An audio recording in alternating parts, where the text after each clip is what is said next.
Assalamualaikum warahmatullahi wabarakatuh. Apa kabar anak-anak semua yang berada di rumah? Ustazah Razwin doakan semoga semuanya sehat walafiat. InsyaAllah. Bertemu lagi kita dalam pembelajaran sirah. Sebelum itu, marilah kita sama-sama menadah tangan memohon doa kepada Allah Subhanahu wa taala agar pembelajaran kita pada hari ini mendapat keredaan dan keberkatan daripadanya. Bismillahirrahmanirrahim. Allahumma aftah alaina hikmataka wansyur alaina min khazaini rahmatika ya arhamar rahimin. Rabbi shrah li sadri wa yassir li amri wahlul 'uqdatam min lisani yafqahu qawli. Amin ya rabbal alamin. Baiklah, untuk pelajaran sirah tahun 6, hari ini kita masuk tajuk kewafatan Rasulullah sallallahu alaihi wasallam. Okey, sebelum itu marilah kita lihat apakah yang menyebabkan Rasulullah sallallahu alaihi wasallam jatuh sakit. Pada awal bulan Safar tahun 11 Hijrah, Rasulullah sallallahu alaihi wasallam mulai mengalami sakit kepala dan demam panas. Selepas itu, pada akhir bulan Safar tahun 11 Hijrah, Rasulullah sallallahu alaihi wasallam diserang semula demam panas dengan agak teruk. Ini adalah merupakan kesakitan yang dialami oleh Rasulullah sallallahu alaihi wasallam. Sepanjang baginda sakit, mula-mula Rasulullah sallallahu alaihi wasallam berada di rumah istrinya yang bernama Maimunah. Kemudian baginda meminta izin kepada para isteri baginda untuk berpindah ke rumah Sayyidatina Aisyah. Dengan itu Sayyidina Ali bin Abu Talib dan Al-Abbas bin Abdul Muttalib memapah baginda untuk berpindah ke rumah Sayyidatina Aisyah. Okey, seterusnya Ustazah akan sentuh bilakah Rasulullah sallallahu alaihi wasallam wafat. Berikut adalah tarikh yang perlu murid ingat. Kewafatan Rasulullah sallallahu alaihi wasallam berlaku pada waktu pagi ataupun dipanggil sebagai waktu duha, dan pada hari Isnin bersamaan 12 Rabiul Awal tahun 11 Hijrah bersamaan 8 Jun 633 Masihi pada usia 63 tahun. Harap semua murid bolehlah ingat tarikh ini. Sama juga macam kelahiran Rasulullah sallallahu alaihi wasallam. Rasulullah sallallahu alaihi wasallam lahir pada 12 Rabiul Awal.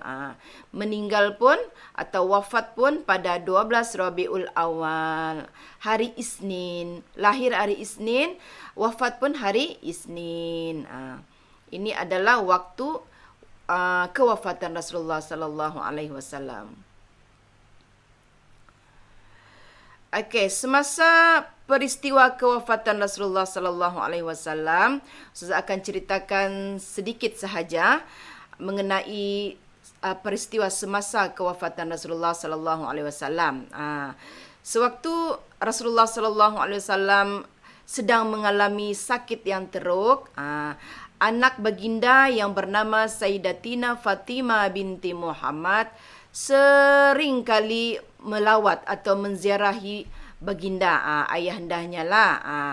Sewaktu sakit tu, hampir-hampir kewafatan tu, Rasulullah sallallahu alaihi wasallam memanggil Fatimah, "Wahai Fatimah, datanglah kepadaku." Lalu Rasulullah sallallahu alaihi wasallam membuat bisikan kepada Sayyidatina Fatimah.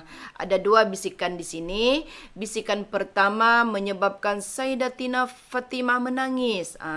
Kerana apa Fatimah menangis? Kerana Rasulullah sallallahu alaihi wasallam menyatakan bahawa sakit baginda adalah sakit yang menyebabkan baginda akan wafat. Jadi menangislah Sayyidatina Fatimah. Yang kedua, bisikan kedua menyebabkan Fatimah tersenyum. Kenapa Sayyidatina Fatimah tersenyum?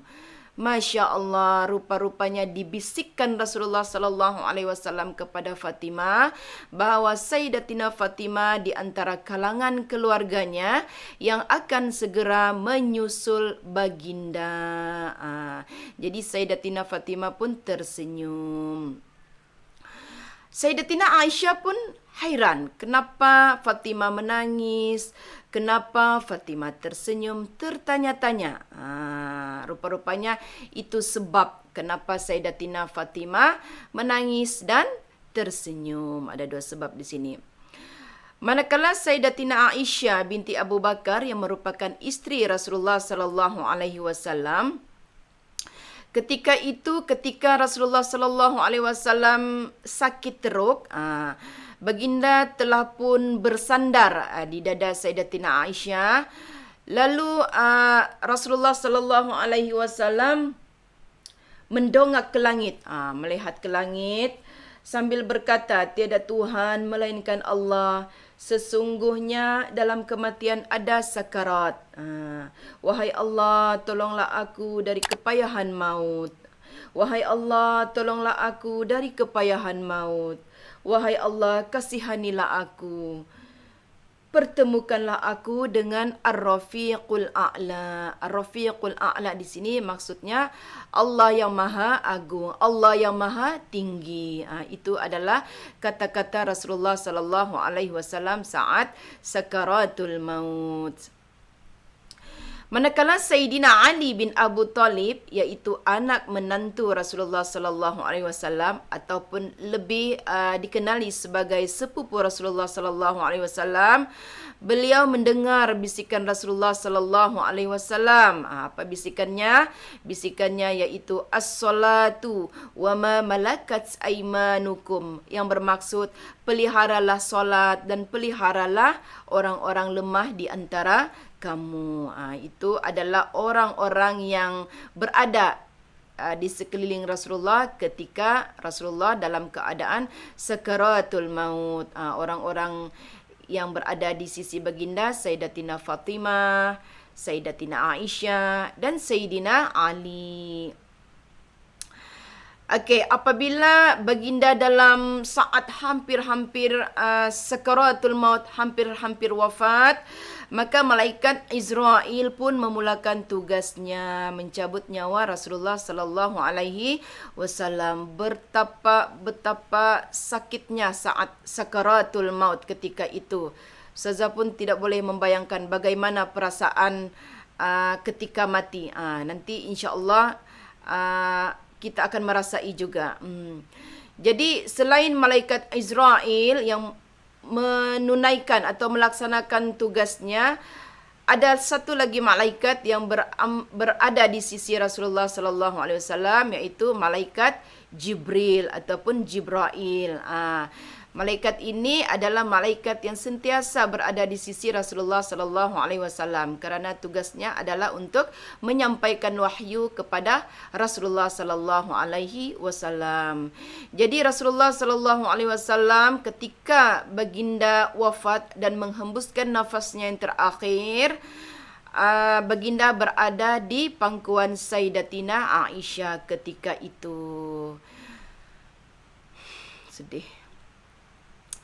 Okey, rasanya sampai di sini sahaja penerangan ustazah berkaitan dengan tajuk kewafatan Rasulullah sallallahu alaihi wasallam.